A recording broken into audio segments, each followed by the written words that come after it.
করতে পারছেন না, কি করে উন্নতি হবে? আমার তো মাঝে মাঝে মনে হয় যে শিক্ষক সংগঠনের যারা নেতা নেত্রীরা আছেন তারা শুধু নিজেদের চেয়ারটুকু রক্ষা করবার জন্যে যেটুকখানি করলে না করলে নয় সেটুকখানি করা, আর হচ্ছে ট্রান্সফার, পোস্টিং, এই সমস্ত ব্যাপারগুলো আছে। এ বাদ দিয়ে যদি আজকে আপনাদের মন্ত্রী আসতেন আর এই অবস্থাটা দেখতেন, যিনি আমাদের রাজ্যের শিক্ষা সেলের সভাপতি ব্রাত্য ঘোষ, তাহলে কি খুব ভালো লাগতো তার কাছে যে আমি যে সংগঠন করছি সেই সংগঠনের ভিতের পিলারগুলোই সব মজবুত নয়, পিলারগুলোই সব আলগা আছে, তার উপরে ছাদ দিলে কি হয়? বসে পড়বে।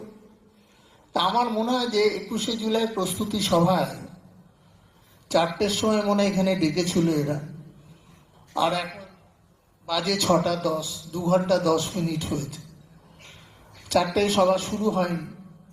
সকলে আস্তে আস্তে এসছেন, স্কুল টুল করে এসছেন, কলেজ করে এসছেন।